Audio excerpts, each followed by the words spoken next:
peuple mais je suis du peuple et que ñun li ñu doon xaar mooy le président Macky Sall organiser une élection avant le 2 et qu'on puisse choisir le président la liste des candidats elle est déjà validée qu'on ne revienne pas là-dessus parce que y a des contestations yi nga xam ne amoon na fi en 2019 tey contestation day am mais en 2019 on n'a pas dit qu'on n'allait pas aux élections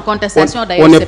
est parti aux élections malgré ça après élection yi amoon na contestation mais on a continué n'est-ce pas à garder notre république comme telle président Macky Sall dirigé pendant 5 ans il est grand temps qu'il rende le tablier ñi nga xamante ne nag ñoom lañ validé ñu dem élection Sénégal yi choisir et après maintenant les spolier les recaler on aura toujours le temps de réformer parce que on n'a pas un système bi nga xamante ne c'est forcément un système bi nga xamante ne c'est parfait et puis moi je trouve que le conseil n'est pas équipé pour yenn affaires yi le parrainage ak autre le contrôle moi je pense que techniquement ils sont pas équipés ils n'ont pas peut-être aussi le temps de vérifier aussi la véracité de certaines pièces yi nga xamante ne dañ leen koy fournir tey le conseil concerné sur 93 candidats yi nga xamante ni amoon na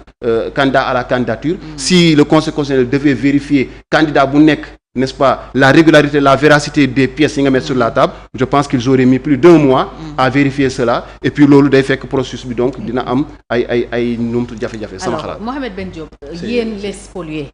seen xalaat ci ban situation juridico-électorale la ñu nekk. non la liste des 19 selon yéen elle n'est plus valable. wala elle reste valable dañ ko war a maintenir mais ubbi à côté beneen liste bu leen di permettre ngeen dugg lan ngeen bëgg en réalité. non ñun lu ñu bëgg moom laay wax noonu parce que c'est juste pour revenir encore une fois lan mooy différence entre les recalés ak les spoliés parce que moi je suis l'exemple parlant je suis candidat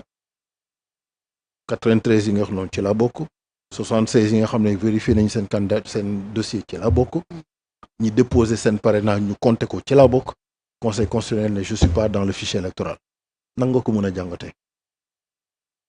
dama war a dem toog croiser les bras tranquillement non mais non c'est une manière de caricaturiser donc je suis pas dit que noonu ngay def c'est juste pour wax la pour andi la lan mooy différence bi te tey ji je pense que képp koo xam ne ce processus daf la intéressé ñu teg ko sur loo xam ne mooy yoon da nga war a taxaw xeex loolu parce que il y va de l'image du pays parce que sama cas ça fait le tour du monde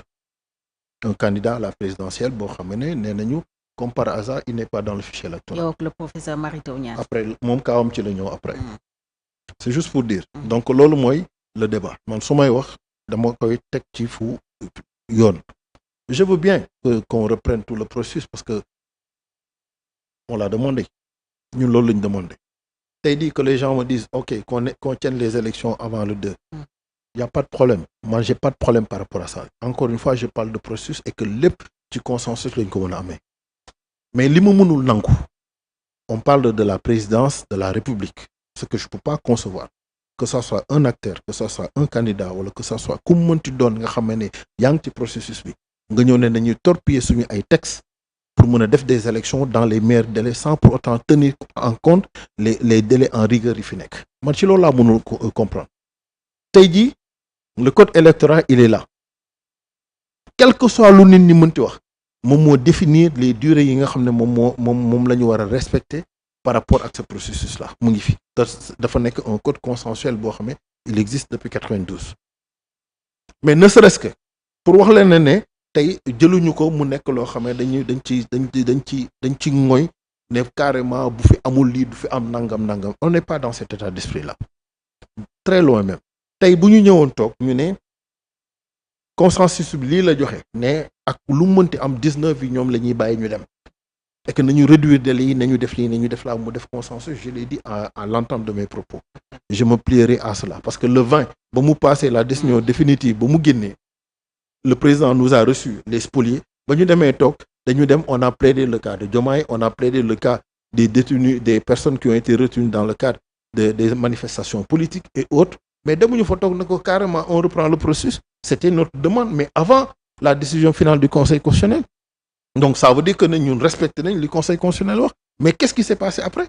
c'est par la suite qu'il y a eu la commission d'enquête du PDS et encore une fois c'est une erreur de dire qu'il n'y a pas une once de preuves. Non doucement soxna Fatou on parle de commission d'enquête parlementaire am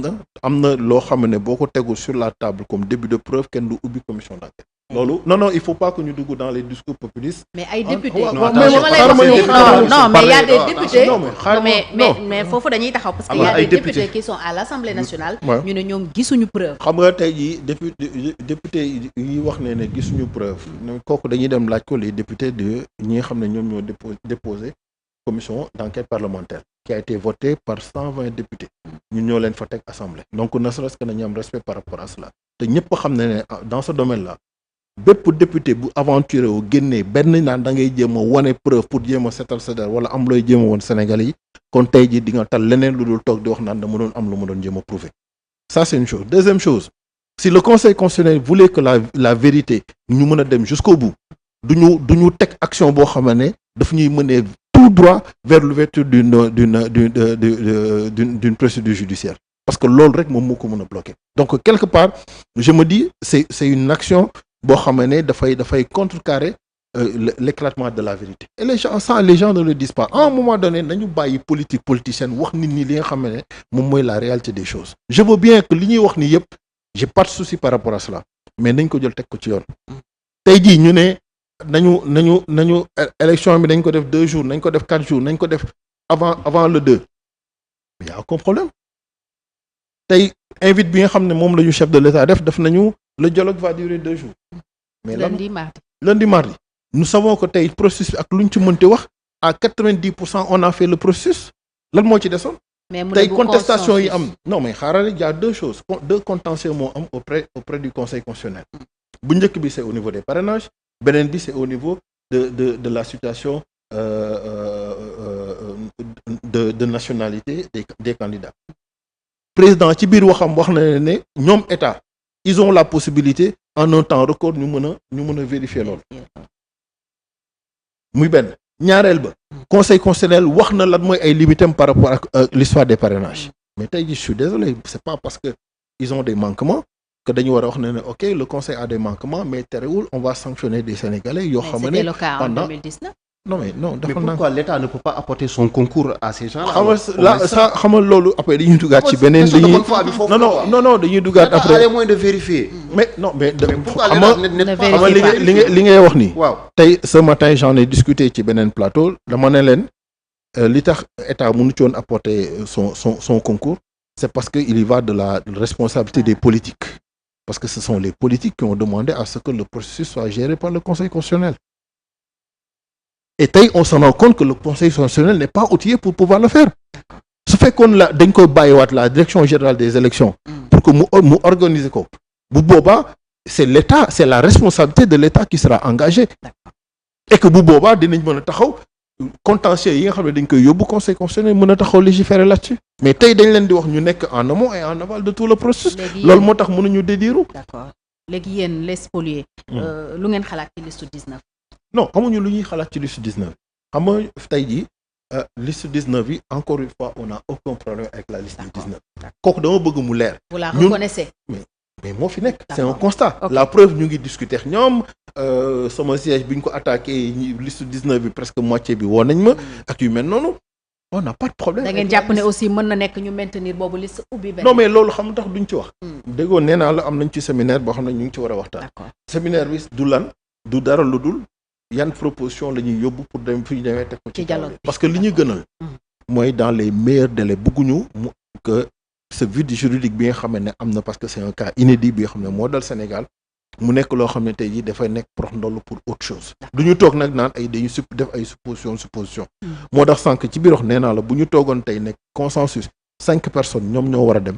boo ñu xam ne ñun ñoo ko d'accord mais li mu mënul nangu et c'est la question que j'ai posée tout à l'heure j'ai pas eu de réponse malgré que yéen ñaar ñëpp jot ngeen ci intervenir ak le manque d'honnêteté de certains candidats yi nga xam nañ ne dañu am binational lañu te taxawuñu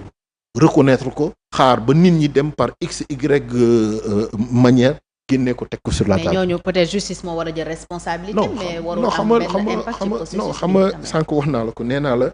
am na loo xam ne d'abord c'est un engagement personnel la présidentielle c'est la rencontre d'un homme avec son peuple. c'est pas parce que tam am na ñaar ñett ñu am double nationalité qu'on va peut-être mettre toute la liste à la poubelle loolu. non mais c'est pas question de mettre toute la mais ça veut dire que le processus il est biaisé. mais soo ne nañ tëggaat processus bi loolu lay ndurool. aussi non mais ñun li ñuy wax ñu tëggaat processus c'est pas lié à ça loolu daf ci nekk loo xam ne lu ci dolleeku la man la léegi ñooñu ci dolleeku ku ci nekkoon tey président qu'est-ce qu'on fait en ce moment-là est-ce que boobaa di nga tenir ce discours-là. Elimane boobu cas moom yaakaar naa ci njëkk a réagir la. bi ñu waxee kaawu Rose Wardini elle a fait une sortie def ay poste sax ne candidat yi fi nekk yëpp ku ci amul nationalité exclusive lay ñaan nga retirer sa bopp parce que bu dee am na ñooñu moom fal leen jiitu réew mi mooy ñàkk bëgg Sénégal dégg nga loolu laa wax donc je pense que gis nañ fi rumeur bu jàll effectivement am na ñu ko démentir ne du dëgg et cetera mais yooyu buñ ko xasee yëkkati yaakaar que foofu conseil constitutionnel war na ko saytu. war na jël responsabilité. parce que conseil constitutionnel ba veille élection yi am na droit génne candidat ba veille mun na ko def donc bu coow lu jógee ñoo war nañu vérifier xam nga mënuñu xëy rek c'est vrai ne dañuy vérifier candidat yëpp. parce que loolu effectivement temps la moyen la boo xam ne ni moom amuñu ko mais taxawal waaw rétrécir complètement la liste. waaw d'accord mais même booy def loolu c'est-à-dire xaar réew yëpp ngay contacter te leen ndax candidat bi am na fa kii et cetera et cetera xam nga loolu non y a des organismes mais lu gënoon yomb non y a une organisation internationale qui peut régler ça waaw d'accord kon loolu war nañ ko mën def mais beneen bi mooy parce que dama dégg bi cas Rose Wardini bi génne ñeneen candidat